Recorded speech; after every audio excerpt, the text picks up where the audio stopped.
Santo Martinus de Porres lahir pada tanggal 9 Desember 1579 di kota yang bernama Lima, Peru. Nama lengkapnya adalah Martinus de Porres Velasquez. Ia merupakan anak dari hubungan tidak sah antara Don Juan de Porres, ini adalah ayahnya yang adalah seorang bangsawan Spanyol, dan ibunya yang bernama Ana Velasquez. Dia adalah seorang budak Afrika yang pada waktu itu sudah dimerdekakan. Santo Martinus ingin sekali menjadi anggota Ordo Dominikan, tetapi hukum di Peru saat itu melarang seorang mulatto adalah keturunan campuran dari antara Afrika dan Spanyol, untuk memasuki biara. Nah, satu-satunya cara yang bisa ditempuh adalah dengan menjadi seorang donado. Donado itu adalah seorang sukarelawan yang membantu di biara. Akhirnya, di usia 15 tahun, Santo Martinus ini diterima menjadi donado di biara Dominikan Rosario Suci di Lima. Nah, setelah dia diterima, dia bekerja di sana dengan setia. Dia bekerja di dapur, menjaga kebersihan biara, mencuci baju, bahkan memotong rambut dan merawat orang sakit.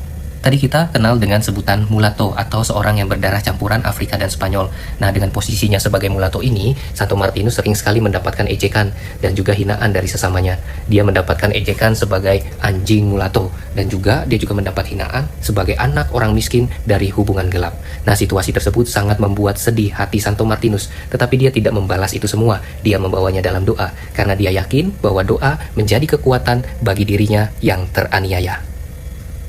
Di usia yang ke-24, Santo Martinus ini mengucapkan kaul menjadi seorang bruder.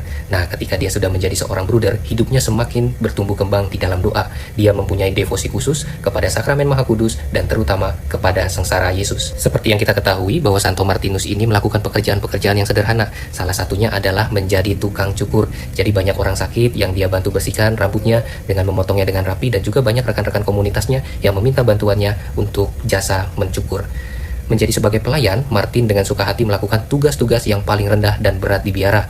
Ia setia melayani berbagai tugas seperti yang tadi saya katakan, sebagai tukang cukur, perawat di rumah sakit, mencuci pakaian, dan juga tukang kebun, serta menjadi penasehat rohani bagi yang datang kepadanya. Sebagai seorang bruder Dominikan, belas kasih Martin de Porres tak mengenal batas. Ia membagi-bagikan makanan dari biara yang terkadang malah bertambah jumlahnya secara ajaib kepada orang-orang miskin dan papa. Bagi anak-anak yang kurang mampu, Martin mendirikan rumah yatim piatu, rumah sakit kanak-kanak, juga lembaga pendidikan bagi mereka di mana mereka mendapatkan pendidikan yang layak dan belajar berbagai macam keterampilan. Ia membangun suatu taman besar dengan pepohonan ara di dalamnya yang terbuka bagi semua orang yang membutuhkannya. Secara istimewa, Martin melayani serta melindungi para budak yang didatangkan dari Afrika. Di usia 34 tahun, ia dipercaya mengurus infirmarium, tempat merawat anggota biara yang sakit. Bahkan Santo Martinus rela membagi kamar dan tempat tidurnya kepada orang asing yang sakit. Hal ini tentu saja menimbulkan masalah antara dirinya dengan para superior biara. Ketika ia ditegur, dia mengatakan demikian: "Belas kasihan lebih penting daripada kebersihan. Dengan sedikit sabun, aku dapat membersihkan tempat tidurku.